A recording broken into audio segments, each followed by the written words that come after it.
আল্লাহর হাবিব সাল্লাল্লাহু আলাইহি ওয়া আলিহি ওয়াসাল্লাম একবার একটা যুদ্ধ থেকে ফেরার পথে মরুভূমির মাঝখানে সেনাবাহিনীকে থামিয়ে বিশ্রামের ঘোষণা দিলেন যে তোমরা একটু বিশ্রাম নাও। তো উনি একটা গাছের নিচে বিশ্রামের জন্য গেলেন এবং সেখানে গাছের ডালে ওনার তলোয়ারটা ঝুলিয়ে রাখলেন, ঝুলিয়ে বিশ্রাম নিতে লাগলেন, ঘুমিয়ে পড়লেন। হঠাৎ এক বেদুইন এসে রাসূল সাল্লাল্লাহু আলাইহি ওয়াসাল্লামের এই কোষবদ্ধ তলোয়ারটা কোষমুক্ত করে এরকম হাতে নিল। রাসূল সাল্লাল্লাহু আলাইহি ওয়াসাল্লাম ঘুম থেকে জেগে উঠলেন। এবার বেদুইন বলতে আরম্ভ করলো, মাইয়ামনাউকা মিন্নি, এই মুহাম্মদ তোমাকে এবার কে বাঁচাবে বলো, এই তো আমার হাতে তলোয়ার, কে বাঁচাবে? সাথে সাথেই আল্লাহর হাবিব সাল্লাল্লাহু আলাইহি ওয়া আলিহি ওয়াসাল্লাম উনি উত্তরে বললেন আল্লাহ। উত্তরে কি বললেন?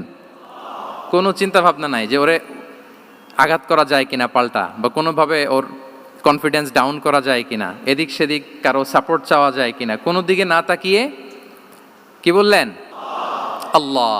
এবং সুনানে আবু দাউদের একটি বর্ণনা এসেছে, রাসূল সাল্লাল্লাহু আলাইহি ওয়াসাল্লাম কানা নবী সাল্লাল্লাহু আলাইহি ওয়াসাল্লাম ইযা হাযাবাহু আমরুন সাল্লা, তাকে যখন কোনো জিনিস বিচলিত করত তিনি জায়নামাজের মুসল্লায় দাঁড়িয়ে যেতেন, সালাতের জন্য দাঁড়িয়ে যেতেন। বিপদে পড়লেই আল্লাহর কাছে সেটা সঁপে দিতেন, শেয়ার করতেন। আমরা বর্তমানে কোনো বিপদে পড়লেই কি করি? আগে কোথায় শেয়ার করি? ফেসবুকে। আসলে করা উচিত কার সাথে? হ্যাঁ, আমার স্ত্রীর সাথে শেয়ার করার আগেও শেয়ার করব কার সাথে? আমার বন্ধুর সাথে শেয়ার করার আগেও শেয়ার করব কার সাথে? আল্লাহর সাথে। আমরা যদি হিজরতের ঘটনাটাকে একটু অ্যানালাইজ করি তাহলে দেখব যে গারে সাউরে যখন আল্লাহ রাসূল সাল্লাল্লাহু আলাইহি ওয়াসাল্লাম এবং আবু বকর রাদিয়াল্লাহু তাআলা আনহু ওনারা আশ্রয় নিয়েছিলেন রাত্রিবেলায়, কুরাইশরা যখন খুঁজতেছিল, আবু বকর রাদিয়াল্লাহু তাআলা আনহু বলেন যে কুরাইশদের পা দেখা যাচ্ছে, ওরা যে হেঁটে যাচ্ছে, একটু উকি মারলেই আমাদেরকে দেখা যায়। তিনি অত্যন্ত ভীত সন্ত্রস্ত, তটস্থ, নিজের জন্য নয়, রাসূল সাল্লাল্লাহু আলাইহি ওয়াসাল্লামের সেফটির জন্য। রাসূল সাল্লাল্লাহু আলাইহি ওয়াসাল্লাম আবু বকর রাদিয়াল্লাহু তাআলা আনহুকে বলেন যে আবু বকর চিন্তা করো না, লা তাহসান ইন্নাল্লাহা মা'ানা, আবু বকর চিন্তা করো না, আল্লাহ আমাদের সাথে আছেন। সুবহানাল্লাহ। এই যে আমাদের জাতীয় জীবনের এখন সবচাইতে বড় বড় সমস্যাগুলোর যদি আমরা লিস্ট করি, একটা বড় সমস্যা হচ্ছে ডিপ্রেশন, তাই না? আমরা ডিপ্রেশনে ভুগি না? আপনাদের ডিপ্রেশন হয় কখনো? আচ্ছা, ডিপ্রেশন কাকে বলে আগে বলে। ডিপ্রেশন হচ্ছে আপনার আর আপনার রবের মাঝে যে দূরত্ব, এটার নাম ডিপ্রেশন। আই রিপিট, আমার আর আমার রবের মাঝে যে গ্যাপ, আমাদের সম্পর্কের যে দূরত্ব, এটার নাম কি? ডিপ্রেশন।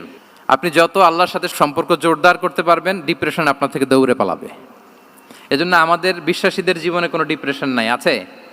আমাদের ডিকশনারিতে কোনো ডিপ্রেশন আছে বলেন তো? আমাদের সাথে আল্লাহর সম্পর্ক কেমন বলেন? মজবুত?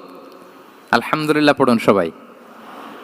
তাহলে ডিপ্রেশন হচ্ছে আপনার আর আপনার রবের মাঝে যে দূরত্ব, এই দূরত্ব দূর করে দেন, ডিপ্রেশন আপনিই পালাবে। দ্বিতীয় হিজরিতে যে বদরের যুদ্ধ হলো, সে বদরের যুদ্ধে ইবনে মাসউদ রাদিয়াল্লাহু তাআলা আনহু তিনি বর্ণনা করেন যে আল্লাহ রাসূল সাল্লাল্লাহু আলাইহি ওয়াসাল্লাম আগামীকাল যুদ্ধ, এর আগের দিন রাতে তিনি হাত তুলে এরকম দোয়া করতেছিলেন। আমরা তো এইভাবে দোয়া করি। আল্লাহর হাবিব সাল্লাল্লাহু আলাইহি ওয়া আলিহি ওয়াসাল্লাম তিনি দোয়া করতে করতে ইমোশনালি হাত এরকম উঁচু করে, হাত্তা ইউরা বায়াদু ইবতাইহি, বগলে শুভ্রতা দেখা যাচ্ছিল, উনি দোয়া করতেছিলেন আল্লাহুম্মা আনজিজ লি মা ওয়া'আতানি, আল্লাহুম্মা আতিনি মা ওয়া'আতানি, আল্লাহ তুমি যে বিজয় দিবে বলে প্রতিশ্রুতি করেছিলে, ওই বিজয় আমাদেরকে দাও, ওই ভিক্টরি আমাদেরকে দাও, দোয়া করছিলেন। সাইয়েদনা আলী রাদিয়াল্লাহু তাআলা আনহু উনি বর্ণনা করছেন যে বদরের যুদ্ধের আগের রাতে আমরা সবাই ঘুমোচ্ছিলাম, কিন্তু রাসূল সাল্লাল্লাহু আলাইহি ওয়াসাল্লামকে দেখলাম যে না, উনি হাত তুলে শুধু আল্লাহর কাছে কান্না করছেন, দোয়া করছেন।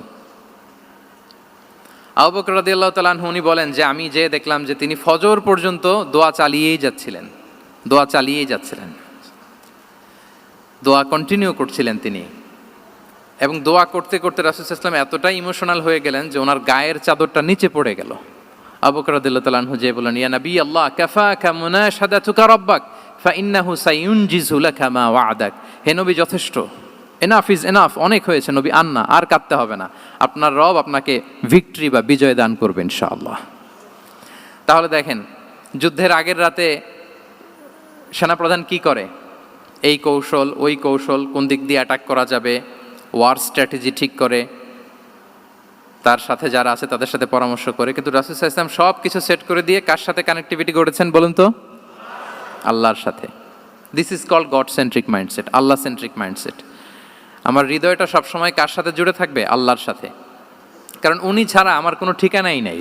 তাহলে এই মেন্টালিটি যদি আমরা ধারণ করতে পারি, এটাকে বলে গড সেন্ট্রিক মাইন্ডসেট। তাহলে রাসূলুল্লাহ সাল্লাল্লাহু আলাইহি ওয়া আলিহি ওয়াসাল্লামের যে 12টা মাইন্ডসেটের কথা আমরা বলেছি, তার প্রথমটা হচ্ছে গড সেন্ট্রিক। আল্লাহ তাআলা আমাদেরকে গড সেন্ট্রিক মাইন্ডসেট দান করুক। আমরা যে কোনো পরিস্থিতিতে যেভাবেই থাকি না কেন, আমরা বিপদে আপদে সবসময় ভরসা রাখবো কার উপর? এটাই হচ্ছে গড সেন্ট্রিক বা আল্লাহ সেন্ট্রিক মাইন্ডসেট। আচ্ছা, 2 নাম্বার মাইন্ডসেট হচ্ছে ভিশন ওরিয়েন্টেড মাইন্ডসেট।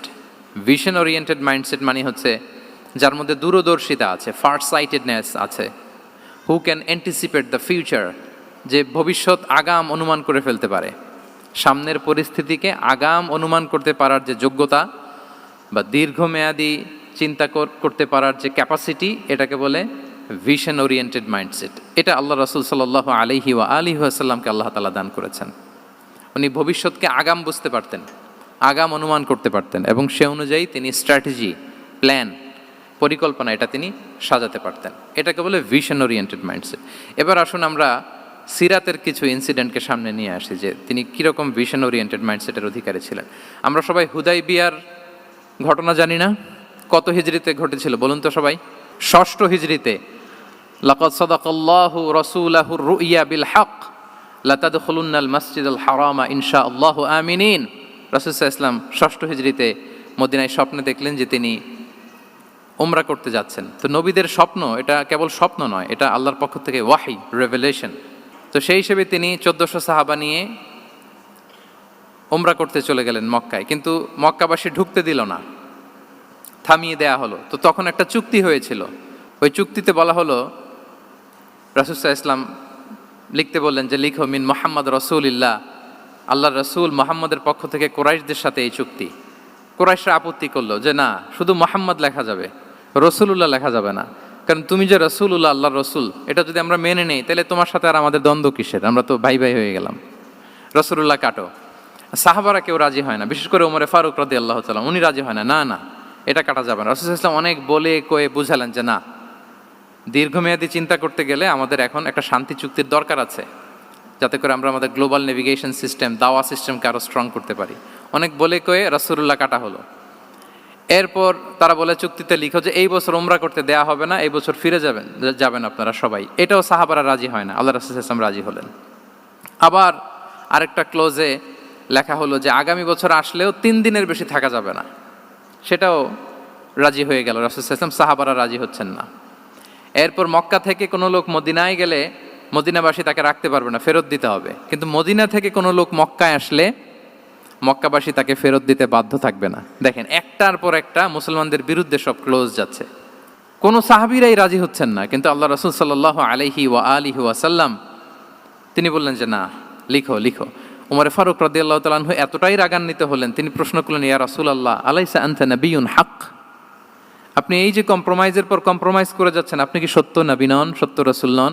আলাসনা আলা দীনিন হক, আমরা কি সত্যের উপর প্রতিষ্ঠিত নই?